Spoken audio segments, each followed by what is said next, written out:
We've been using the Vac100 from JVR Industries as our primary vacuum sealer for the last year here at the barbecue lab, but today I want to introduce you to the next level.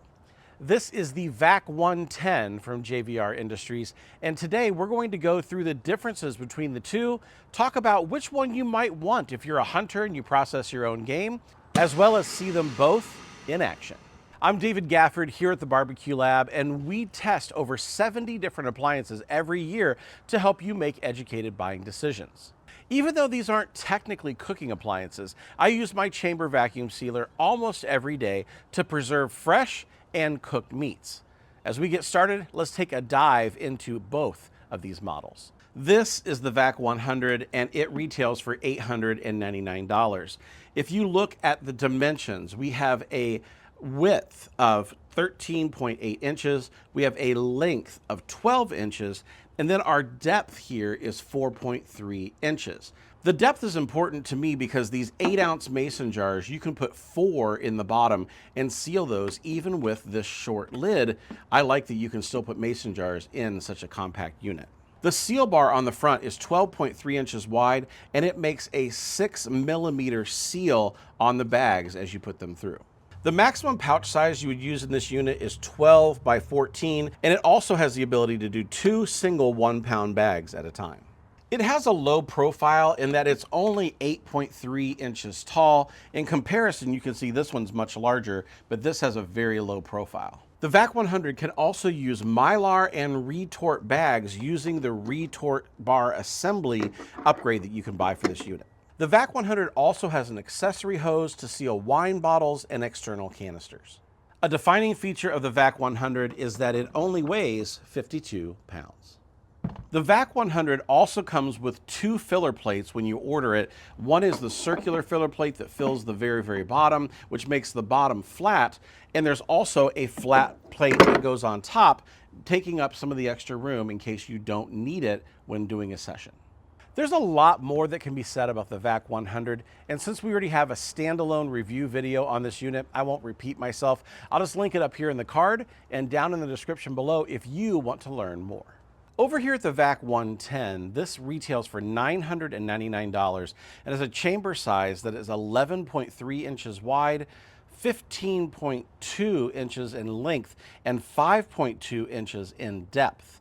There's an 11-inch seal bar on the front, which gives you a heat strip width of 8mm. This depth also gives you a max pouch size of 11 inches wide by 16 inches long. You can also fit 4 16-ounce mason jars instead of just the 8-ounce, but the lid comes down with room to spare. The lid on the Vac110 is made of a transparent acrylic in comparison to the glass lid on the Vac100. This is retort capable for sealing retort and Mylar bags with an additional bar assembly just like on the Vac100, and this unit weighs 77 pounds, so a little bit heavier than the Vac100 as well. If an accessory hose is important for you, the Vac110 does not have an accessory hose option. If you're thinking about making a purchase, be sure to check out the links down in the description below. We'll send you where we know you can get the best price, as well as even using this discount code. Just put in BBQLab100, that'll help save you $100 off the purchase of the JVR Vac100. It's worth asking the question, who uses chamber vacuum sealers? We use ours for keeping grocery store meat fresh in the freezer, as well as preserving leftover cooked barbecue. Sometimes if we're cooking for an event, we'll cook it all ahead of time, vacuum seal it, and then reheat it in a giant sous vide on the actual day of the event.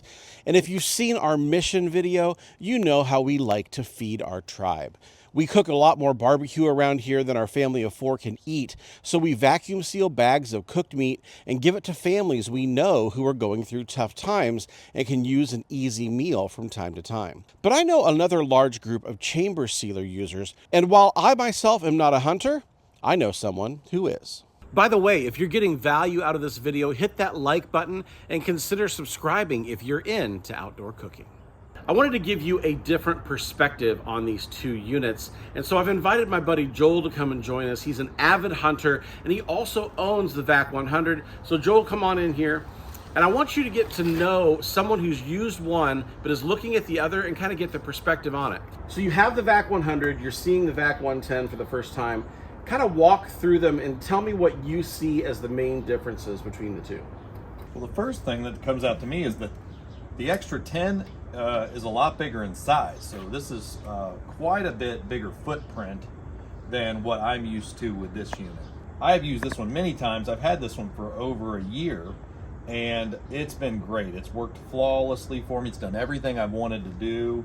I used to use an external type with the bags you put in the side, and you never could get a really good seal, especially if you were doing like meat that had any kind of liquid to it or anything like that. You'd have to worry about like it seeping out. That's always been a problem. What I love about these type are that you can avoid all of that. I mean, you literally could probably put water in here, vacuum seal water, and no water is going to get out of the bag. All right, so Joel is also an avid hunter. He's got a farm out of state that he does a ton of work to be able to do a whole hunting season with friends. But one of the things I wanted to know is what are his thoughts on this as a hunter? So walk me through those, Joel. This type of sealer has been very beneficial for once you're processing meat after your kill. The main thing you want to do is make sure that it's usually a large amount of meat, so you want to make sure that it's going to last. And by preserving it in this way, it's going to get a lot longer life in the freezer, and that's the main thing we want to accomplish. This unit, for the way I process meat and everything we've done, we do a lot of ground, we do sausage, we do bratwurst, things like that. I don't see any big need to have any extra volume and size of this unit. Plus, I don't necessarily want to carry or move around the extra weight. I think this unit would be great if you had kind of a room for it and an area you're going to be processing your game, and it's got a kind of a permanent station where you don't have to move it. If you are going to be moving it or putting it away each time you use it, this unit's going to be a lot more handy. The extra size in this one, the only thing that kind of comes to mind is maybe if you were making summer sausage logs or something like that, I could see it being a benefit. I see the length being a little bit better, but for most part, the unit I have is this one. Very happy with it. I think it will do everything that I intend or need it to do. One more advantage and maybe even this unit, if you do a lot of small, we tend to do some things that are kind of small. And in this one, I was looking and you could actually do 2 bags side by side. So if you were doing small portions of ground meat or breakfast sausage, things like that, this could be a benefit to kind of speeding up the process too. Not that this unit actually takes very long anyway, it's actually a pretty quick process, but if you are processing a lot of meat quickly, doing 2 bags at a time, I could see that saving some time. All right, so now one thing I know that you referenced was that external sealer. What actually caused you to go from the external sealer to this chamber vacuum model, and would you ever go back? It was seeing yours. And it's the external sealer, you know, all the problems I talked about were like if you have any blood or liquid that's going to come out while you're trying to vacuum it and trying to fight that, you're never going to get as good of a seal. You don't get as good of a vacuum pull either. So just your actual finished product is going to be a lot better in this type of sealer. And I've been very happy with this one. And the investment was well worth every penny spent. And actually, by the time I'm done using this, I might have even made up any difference in money I would have spent just in the bags, because the bags alone, you save a fortune. I want to say thanks to Joel for joining us today, but one of the things I also want to put out is hunting season's coming up, so you going to bring us something back that we can cook here on the channel? I will do my best. All right, so look for that coming up. Before I give you my final thoughts on these vacuum sealers, let's take a look at them in action so you can see and hear how they operate. Let's start with the Vac100 and seal a bag of chicken.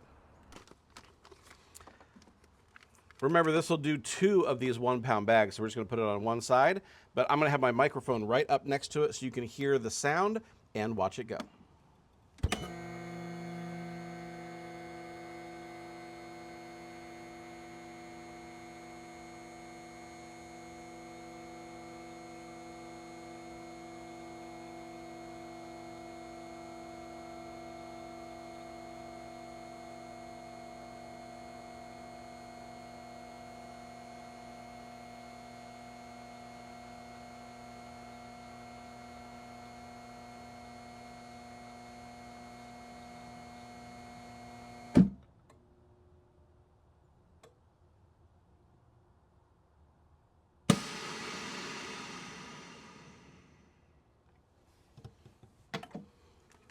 And there you have it, vacuum sealed chicken.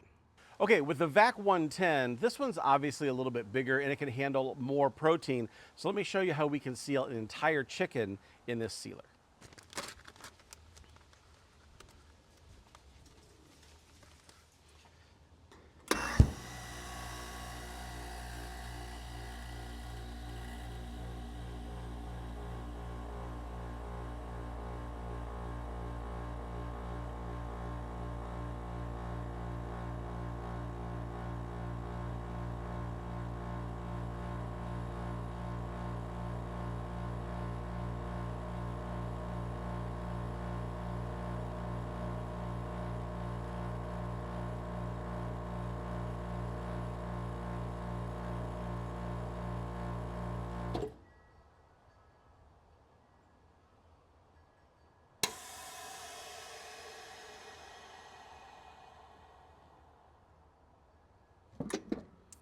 And there you have it, an entire chicken sealed in the Vac110.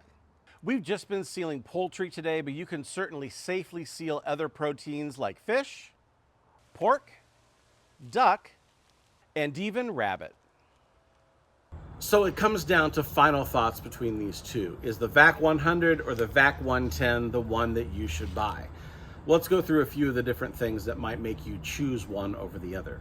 The Vac100 is $200 less if you use the coupon code BBQLab100 to make it $799 in comparison to the $999 of the Vac110. The Vac100 is also wider, giving you wider bag options than the Vac110, which gives you longer bag options or deeper bag options with that unit. The Vac100 is the right one for you if sealing wine bottles and external canisters is something you plan on doing regularly. For Mylar and retort options, either one will work. If you're planning on moving your vacuum sealer around at all, the Vac100 is about 20 pounds less, and that really matters if you're going to be mobile with your vacuum sealer. If you do a lot of mason jars, you can get the 16 ounce here in the 110 as compared to the 8 ounce in the 100. So if mason jars are really your thing, that might be a deciding factor. If you're often working with deeper cuts of meat, you have more space in the 110 than you do in the 100. Personally for me, the way that I use vacuum sealers, the Vac100 is right for me. But let me know down in the comments which one's better for you, the 110 or the 100, based on the way that you cook. I'm David Gafford with the Barbecue Lab. Behind the camera is my lovely wife, Melissa. Use that discount code of BBQLab100 to save yourself $100 on the Vac100, and we can't wait to see you on the next one.